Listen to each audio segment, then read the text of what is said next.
Ready de Djemeldine Benchenouf. Salam alaikum, Azul Fillaoun, bonsoir. Sahaïdkoum encore une fois. Il est toujours utile de se plonger dans l'histoire politique du monde.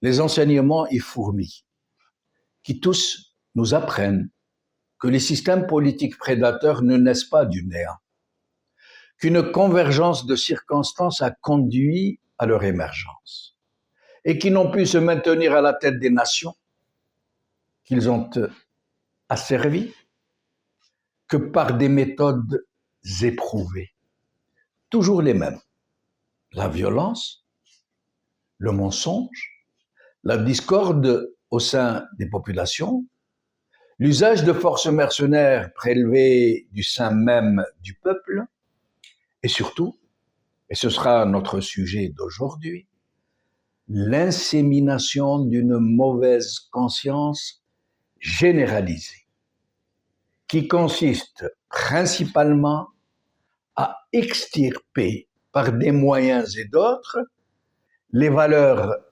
essentielles, les valeurs fondamentales de la société qui se sont formées au cours de nombreuses générations et au fil d'une résistance commune à l'adversité, pour que ce système puisse les remplacer progressivement et insidieusement par des dispositions mentales qui peuvent sembler positives, mais qui sont pourtant une véritable infection de l'être collectif, de l'échelle des valeurs, des codes sociaux. L'objectif premier de cette attaque en règle, qui n'est pas vraiment préméditée, mais qui coule de source, un peu comme ces réflexes inconditionnés de la ruse animale. L'objectif donc premier de cette attaque en règle contre la citadelle morale de la société a pour but justement de la saper, de la faire vaciller sur ses fondements jusqu'à entraîner son effondrement moral. Et pour cause, puisqu'une société vertueuse, rassemblée autour des mêmes grands principes, qui s'abreuve à la source des mêmes éthiques, des mêmes morales, de la dignité, du sens de l'honneur, de la liberté, de la justice, de la solidarité, une telle société ne peut s'accommoder d'un pouvoir qui s'est imposé à elle par la brutalité et le mensonge. C'est rédhibitoire. C'est donc ainsi qu'inconsciemment ou délibérément, le système illégitime qui a volé le pouvoir n'a-t-il d'autre choix que de déstabiliser la société, la pervertir, la terroriser, la subvertir, la diviser, et de s'entourer des plus vils parmi elles pour se ménager un rempart constitué de forces mercenaires venant de toutes les couches de la même société. C'est ainsi aussi qu'inconsciemment ou délibérément, ce système procède de la corruption des élites et de la corruption de masse pour propager l'infection et le doute au sein des mêmes masses, et surtout provoquer une émulation malsaine au sein de la société pour accéder aux privilèges de toutes sortes qui sont concédés aux plus retors. C'est ainsi, par exemple, qu'est née une contre-valeur très connue en Algérie, l'Arfeza, qui consiste à ne reculer devant rien pour passer avant les autres, et pire encore, à en être fier.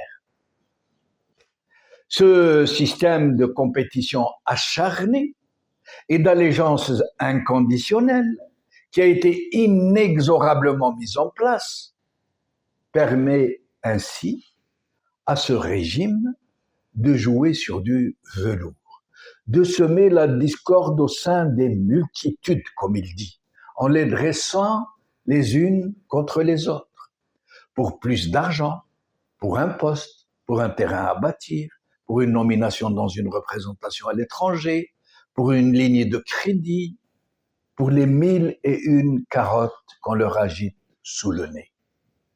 Et ainsi, de couche en couche, de plus riche à plus pauvre, de plus pauvre à encore plus pauvre, cette façon d'être et de vivre s'est répandue du plus haut au plus bas comme une gale qui infeste tout le corps. Les privilèges et les passe-droits étant relativement rares, c'est la course à qui marchera sur la tête de ses frères d'infortune, pour pouvoir enfin les écraser de sa réussite, de son mépris, pour exorciser ses propres compromissions et faire oublier tout ce qu'il a accepté de commettre pour se hisser jusque sous les pieds du maître. Ces arrivistes forcenés sont désormais l'aune depuis laquelle se mesure la réussite sociale. Quelle que soit leur catégorie sociale, ils sont tous, ces gens, branchés sur le canal opportunisme. Ils sont d'une voracité qui ne laisse de place à rien d'autre. Ils s'épillent, se scrutent, se toisent, persiflent leur méfiance, crachent leur fiel les uns sur les autres. Et plus que tout, ils envient les plus vils parmi eux. Plus ils sont abjects, et plus leur situation est enviable. Difformité de la nature humaine surgit de pulsions mauvaises, de louvoiements, de lâcheté, d'indescriptible bassesse. Tout leur être n'est que ravalement du respect de l'homme pour lui-même.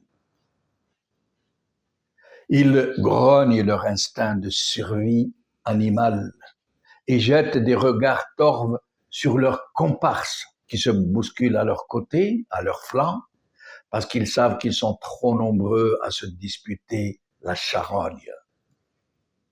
Mais ils sont très enviés pourtant pour leur réussite. Ces gens qui ont passé la ligne d'arrivée de leur petit bout de piste. Voilà ce qu'aura réussi ce système, dans quels abysses de l'âme il nous aura précipités. Voilà pourquoi il est urgent aujourd'hui de nous rebâtir sur des fondements plus vertueux. Et voilà pourquoi un Hirak plus fort que jamais doit encore se lever pour nous emmener tous ensemble vers une aube nouvelle. Khawal khair.